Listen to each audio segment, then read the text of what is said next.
सध्या आपल्या सगळ्यांना कल्पना आहे की लोकसभेच्या निवडणुका सुरू झाल्या. आजसुद्धा राज्यामध्ये आणि देशामध्ये अनेक ठिकाणी विशेषतः विदर्भामध्ये मतदान सुरू आहे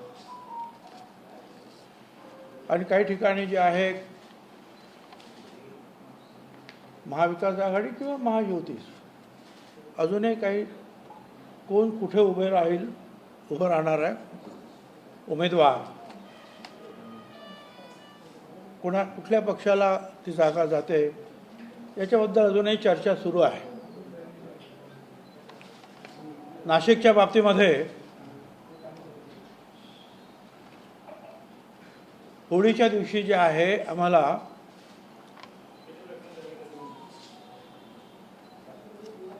अजितदादाचा निरोप आला म्हणून आम्ही देवगिरीवर गेलो आणि तिथे अजितदादा, प्रफुल्ल पटेल, तटकरे बसले होते आणि 1 वाजता बोलवलं. आम्हाला जायचं होतं नाशिकला. म्हणजे कशाला बोलवलं म्हणाले की आजच आम्ही 6 वाजता दिल्लीवरून आलो आणि दिल्लीला देशाचे गृहमंत्री अमित शहा यांच्याबरोबर मुख्यमंत्री शिंदे, फडणवीस, अजितदादा आणि त्यांचे 2-2, 4-4 जे काही प्रमुख त्यांनी ठरवलेले ते सगळी मंडळी या सीट शेअरिंगच्या बाबतीमध्ये कुठल्या जागा कोणाला द्यायच्या या बाबतीमध्ये चर्चेला आम्ही बसलो होतो आणि त्यावेळेला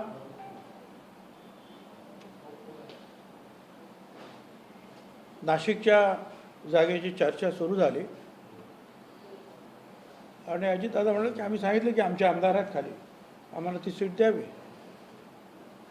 आणि विचारलं की कोण आहे तुमचा उमेदवार, तर आम्ही सांगितलं त्यांना की माजी खासदार समीर भुजबळ उमेदवार असतील. तर त्यावेळेला त्यांनी सांगितलं अमित शहा नाही, तिथे छगन भुजबळ उभे राहते. म्हणजे मी उभा राहणार, पण मी सीट मागितली नाही. पण ते त्यांनी सांगितली आणि मग शिंदे म्हणाले की आमची जागा आहे ती आणि गोडसे तिथे आमचे खासदार. ते म्हणे आम्ही त्यांना समजवू, पण भुजबळ तिथे लढतील. मी म्हटलं थोडा वेळ द्या, उद्या येतो तुम्हाला सांगतो कन्फर्मेशन. दुसऱ्या दिवशी गेलो, म्हटलं काय, ते म्हणाले नाही काय दुसरा मार्ग नाही, तुम्हाला लढावं लागेल. आणि मग आम्ही नाशिकला गेल्यानंतर जे आहे चाचपणी सुरू केली. सुदैवाने फार चांगला रिस्पॉन्स मिळाला. म्हणजे मराठा समाज म्हणजे आमचे जे पक्षातले तर जिल्हा प्रमुख आणि महिला प्रमुख आणि तुमचे युवक प्रमुख वगैरे बरेचसे जे आहेत शहर प्रमुख ते मराठा समाजाचेच कार्यकर्ते, अधिक माझी पर्सनल तिथेच मी असल्यामुळे अनेक चांगले लोक येऊन मराठा समाजाचे सुद्धा भेटले. आम्ही तुम्हाला सपोर्ट करणार आहोत. ब्राह्मण आणि उच्चवर्णीय जे आहेत त्यांनी सांगितलं आम्ही तुम्हाला सपोर्ट करणार. जे आमचे दलित बांधव आहेत ते म्हणाले तुम्ही आमच्यासाठी काम केलेलं आम्ही तुम्हाला सपोर्ट करणार. आदिवासी समाजाचे लोक आले, अल्पसंख्याक आले, ओबीसी तर निश्चितपणे सगळेच आले आणि चांगलं वातावरण जे आहे सुरू झालं. त्यानंतर जे आहे ती बातमी बाहेर फुटली आणि ती चर्चेला सुरुवात झाली की भुजबळ उभे राहणार. आणि मग मला सांगावं लागेल की मला असंच सांगितलं आणि मग त्याची तुम्हाला माहिती आहे की चर्चा वर्तमानपत्रात, प्रिंट मीडियामध्ये बरेच दिवस चालली. ये वाला लेते हैं. Inverter AC. आप गैम्बलर हो ना? गैम्बलर? जुआ खेलते हो ना? तुम जुआ खेलते हो? अरे नहीं, ये तो कुछ भी बोले जा रहे हैं.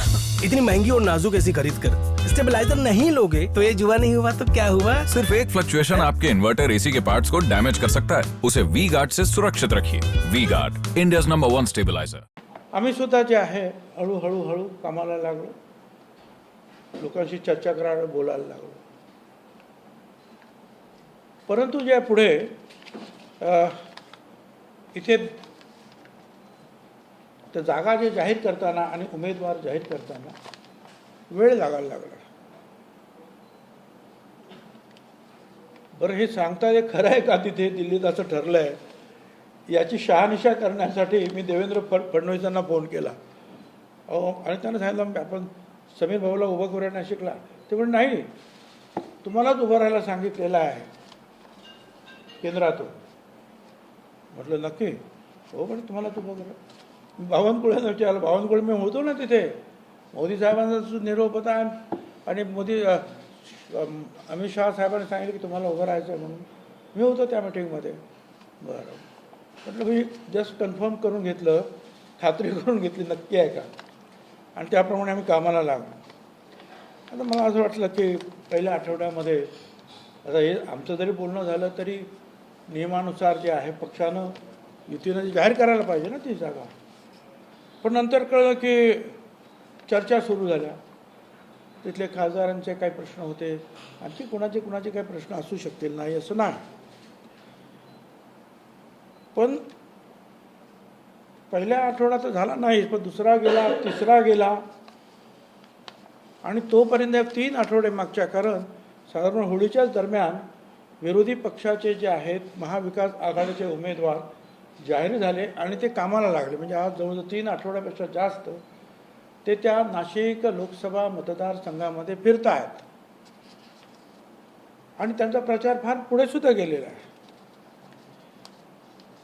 आणि अजूनसुद्धा जे आहे ह्या चर्चेच्या या गुऱ्हाळातून नाशिकचा काही तिढा सुटलेला दिसत नाही. आता जेवढा अधिक उशीर होईल तेवढं नाशिकच्या सीटचं जे आहे नुकसानसुद्धा होऊ शकतं. त्याच्यामुळे ताबडतोब निर्णय घेणं मला वाटतं गरजेचं आहे. ताबडतोब कोण ही जागा लढवणार, कुठला हा पक्ष आणि उमेदवार कोण, हे ताबडतोब जाहीर करायला पाहिजे.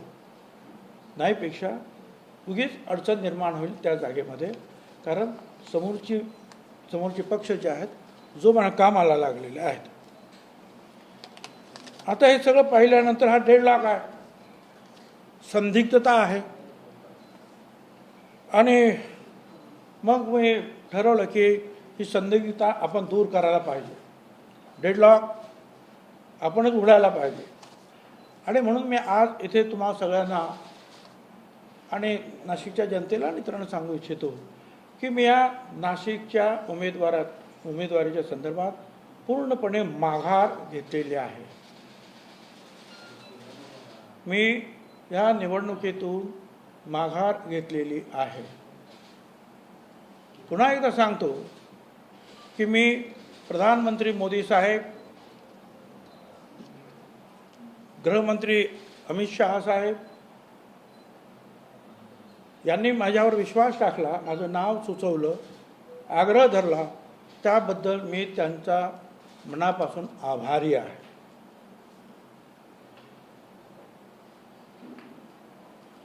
गेल्या काही दिवसांमध्ये मी प्रचाराला इतर ठिकाणी सुरुवात केली. चंद्रपूरला जाऊन आलो, मुनगंटीवारांनी त्यांच्या प्रचार 2-4 मिटिंग घेतल्या. आणखीन अनेक ठिकाणी जे आहेत त्यांनी माझ्या तारखा मागितलेल्या आहेत, किमान 6-7 ठिकाणी, आणखी ते वाढत जातील. जिथे जिथे जे आहेत महायुतीच्या उमेदवारांसाठी मला बोलवण्यात येईल सभेसाठी, मी निश्चितपणे तिथे जाणार आहे आणि महायुतीची जी आहे शक्ती वाढवण्याचा प्रयत्न करणार आहे.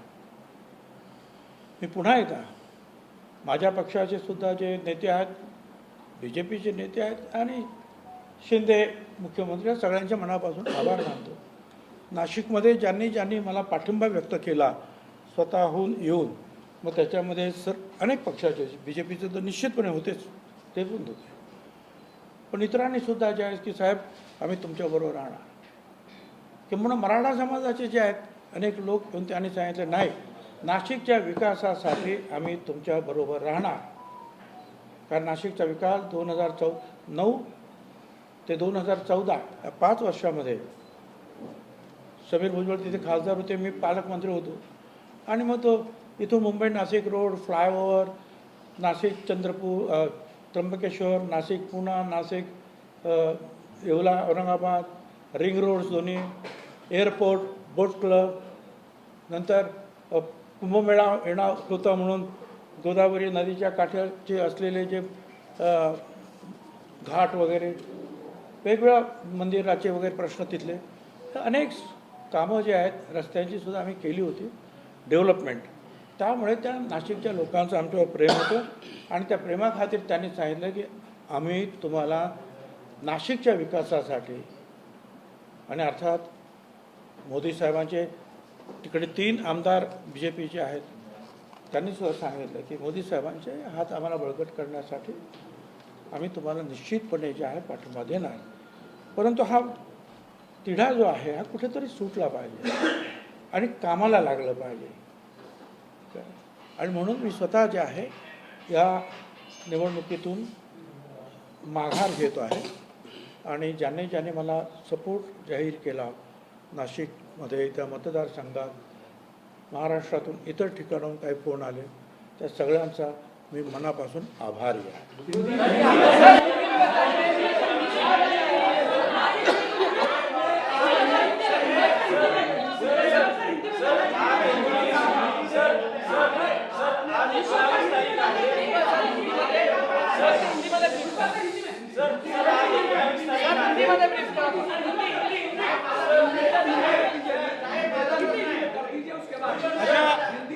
ठीक है भाई, चलिए हिंदी जरा ठहरो, मैं बैठूंगा. मैं जो है ये हमारे जो हिंदी वाले हैं, ओ भाई सुनो भाई, अब हिंदी में निवेदन कर रहा हूँ. देखिए जो हमारा जो होली का त्यौहार था उस दिन जो है हमें बुलाया गया. प्रफुल्ल पटेल, अजित पवार और तटकरे हमारे जो पार्टी के लीडर हैं, और उन्होंने कहा कि हम 6 बजे आए हैं सुबह दिल्ली से और रात को 3 बजे मीटिंग ख़त्म हुई. अमित शाह साहब वहाँ थे और जब अलग अलग जो कॉन्स्टिट्यूंसी जो है मतदार संघ उनमें जो चर्चा हुई, जब नासिक की चर्चा आई तो अमित शाह साहब ने कहा कि वहाँ छगन भुजबल जी को खड़ा होना चाहिए, उनको खड़ा कीजिए. तो मैंने तो इनको कहा, अजित पवार को मैंने तो मांगा नहीं था. तो बोले आपने नहीं मांगा था क्या, मगर उन्होंने खुद कहा है कि वहाँ भुजबल जी को खड़ा करो. तो अभी हम क्या करें, 24 घंटा मैंने मुझे दे दो, विचार विमर्श करता हूँ. 24 घंटे के बाद मैं फिर गया, फिर उन्होंने वही कहा कि हम उनको कुछ नहीं बोल सकते, तुमको है कॉन्टेस्ट करना है, तुमको लड़ना है. हमने जाके जो है नासिक में जो है लोगों से पूछताछ शुरू कर दी. मराठा हमारे जो कुछ जो है चाहते हैं वो आए, OBC के आए, आदिवासी आए, दलित, मुस्लिम, कई सारे लासे से. चूँकि मैंने काफ़ी हम लोगों ने काम किया है, डेवलपमेंट का काफ़ी काम किया है, तो हमने हमको बहुत अच्छा रिस्पांस मिला कि नहीं हम पूरे आपको साथ देने वाले हैं, आप खड़ा हुए नासिक की डेवलपमेंट के लिए. और साथ साथ मोदी साहब के हाथ भी हमको मजबूत करना है, क्योंकि 3 MLA जो है वो मोदी साहब के BJP से है, नासिक से आते हैं.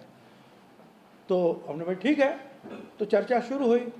तो हम यह है ना कि भले इन्होंने कहा, मगर वो मीडिया में तो जो उसका जो है बोलना चाहिए या कंफर्मेशन होना चाहिए कि ऐसा ऐसा तय हुआ. तो 1 हफ्ता हुआ, चर्चा शुरू हो गई कि भाई ये किसकी जगह है. अभी हमने तो कहा हमको तो उन्होंने बोला है तो मैं ज़रूर लड़ूंगा भी और जीतूंगा भी. मगर 3 हफ्ते के बाद कई सारे सवाल हल हो गए दूसरी जगह के, दूसरे कॉन्स्टिट्यूंसी के, फिर वो सतारा हो या ये सिंधुदुर्ग हो या कहीं पे.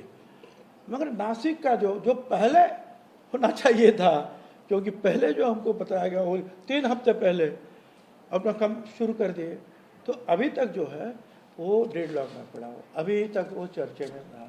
अभी हमारे खिलाफ जो महाविकास आघाड़ी, शरद पवार, उद्धव ठाकरे और कांग्रेस का जो उम्मीदवार है, संयुक्त उम्मीदवार, वो 3 हफ्ते पहले ही डिक्लेयर हो गया और उन्होंने काम शुरू कर दिया.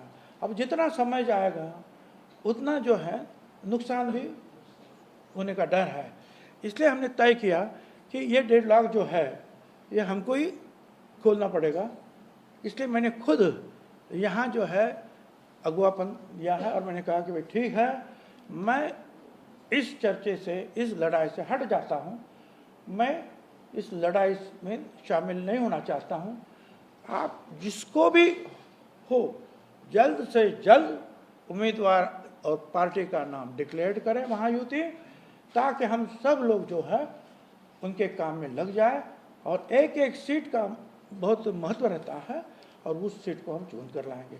ऐसे भी हमने जो अभी चंद्रपुर से आए ये इसके लिए कैंपेन के लिए गए थे, प्रचार के लिए, अभी और 5-6 जगह से उन्होंने कहा कि तुमको आना है।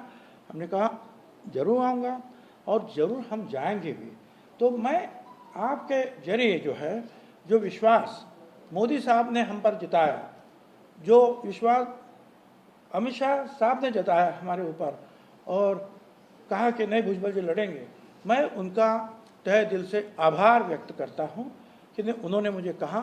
मगर ज़मीनी पर जो है ये जो चल रहा है आपस में जो है चर्चा और बहुत समय जा रहा है, ये देखते हुए मैंने खुद ये निर्णय लिया है कि मैं इस लड़ाई से हट रहा हूँ। मैं उम्मीदवार नहीं करूँगा। जिसे भी आप उम्मीदवार करना चाहते हैं जो है उसका नाम जल्द से जल्द जो है वो आप लोगों को बताएं, ताकि हम सब लोग जो है मिलकर उस काम पर लग जाएं। और इस काम के लिए जब मैं खड़ा होने था या मालूम हुआ मीडिया द्वारा तो वहाँ नासिक के कई सारे अलग अलग जो घटक है, अलग अलग जाति है, संगठन है, पक्ष है और महाराष्ट्र से कई सारे लोगों ने मुझे सपोर्ट बताया, तो मैं उनका भी आभारी हूँ।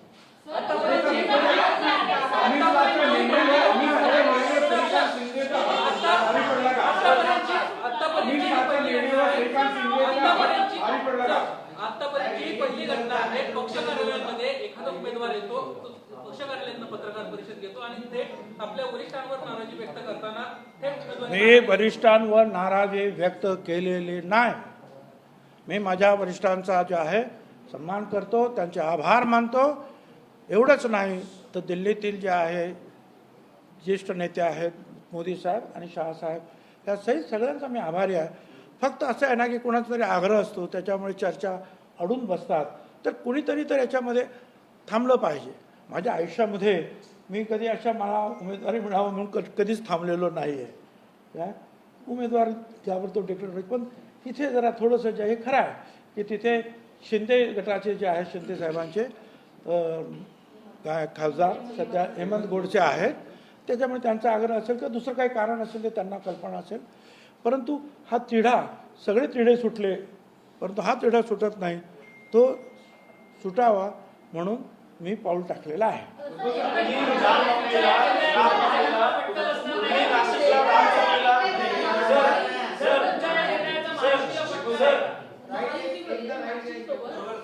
महायुतीमध्ये नाशिक सोबत अन्य काही जागा आहेत ज्यांची अजून उमेदवारी 2-4 आहेत मुंबईमध्ये, तर इतर कोणत्याही पक्षाच्या अजून नेत्यांनी किंवा इच्छुक उमेदवारांनी या संदर्भातली नाराजी किंवा आपण स्पष्टपणे मी कुठे नाराज होतो? माझा प्रश्न असा आहे की जेव्हा तुम्हाला दादांनी या संदर्भात सांगितलं आहे की वरिष्ठांनी तुमचं नाव सजेस्ट केलेलं आहे, तुम्ही तुमची भूमिका जाहीर करताना दादांशी या संदर्भात बोलला होता का की मी माझ्या अशा पद्धतीने भूमिका जाहीर करतो? हे बघा, मुंबईच्या जागा वगैरे आहेत, मुंबईचा एरिया हा अतिशय कॉम्पॅक्ट असतो, प्रचार करणं पण सोपं असतं। तिथे 6 तालुके असतात, आदिवासी तालुका, एक तालुका गुजरात बॉर्डरला चिकटलेला आहे, असे सगळा मोठा एरिया असतो। तिथं प्रचार करण्यासाठी वेळ पण हवा असतो आणि जेवढा वेळ जाईल तेवढं नुकसान होईल ना, म्हणून कुठेतरी थांबलं पाहिजे आपण, म्हणून थांबलं।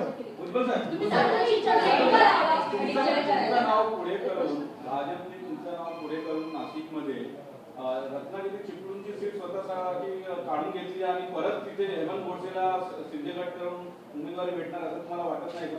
मला नाही काय माहिती।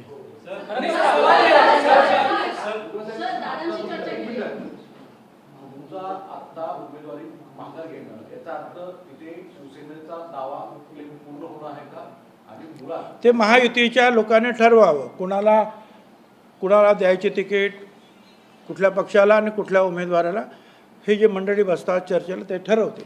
तुम्हाला निर्णय घ्यायला एवढा उशीर लागला, तुम्हाला एक मी सांग, नाशिकची जागा तुम्ही लढवणार नाही हा निर्णय तुम्ही कधी घेतला, परस्पर घेतला का? आणि दुसरी गोष्ट इतकं लेट का सांगता तुम्ही की तुम्ही तिथून उभे राहणार? कधी सांगायला पाहिजे? 3 आठवडे सकाळी घेतला मी निर्णय की बस झाला आता, की आता कुठे थांबलं पाहिजे आपण। अजित पवार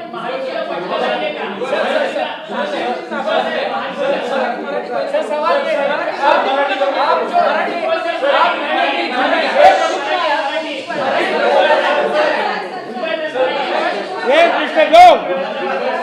परवा रामनवमीच्या वेळेला उद्विग्नता तुम्ही सांगून टाकलं 20 तारखेच्या आधी तरी होऊन जाऊ दे आणि अजून 3 दिवस झालेले तर तुम्ही स्वतःहून सांगता म्हणजे काय एवढं काय घडलं असं? नाही असं काही घडलेलं नाही, मला कुणीही सांगितलं नाही, मी कुणालाही कॉन्टॅक्ट केलेलं नाही. परंतु आता कालसुद्धा काही नावं जाहीर झाली. आता ते अजून ते पडलेलंच आहे एक विजत घोंगडं, तर ते एकदा तर जे आहे साफ करायला पाहिजे आणि कामाला लागलं पाहिजे. मी नाराज अजिबात नाही, मी उलट प्रचाराला सुरुवात केली. चंद्रपूरला गेलो, इतर ठिकाणी जाणारच आहे आता, त्याच्यामुळे तो प्रश्नच नाही. पुढे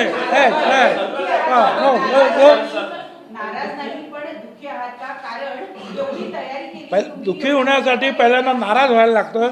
नाराज झाला तर दुःखी होईल, नाराज नाही तर दुःखी कसं होणार?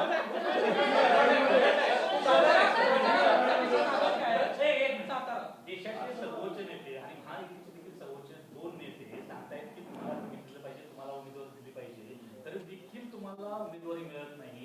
याच्या मागचं नेमकं कारण काय आणि कोण यामध्ये आहे? मला काय माहिती नाही, हा प्रश्न त्यांच्यासाठी आहे.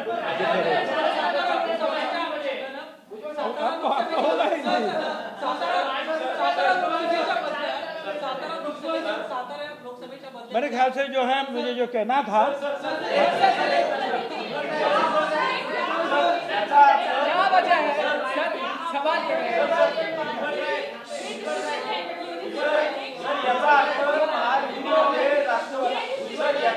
महायुतीमध्ये राष्ट्रवादी काँग्रेस पार्टीला फक्त 4 जागा राज्यात लढायला मिळत आहेत का? तुम्ही उमेदवारी माघार घेत आहात, महायुतीमध्ये राष्ट्रवादी काँग्रेस पार्टीला राज्यात 4 जागा लढायला मिळत आहेत. मला काही कल्पना नाही, मी माघार घेतो याचा अर्थ असा नाही की राष्ट्रवादी काँग्रेस पक्षानेच माघार घेतली. दुसरा उमेदवार राष्ट्रवादीचा येऊ शकतो. धन्यवाद.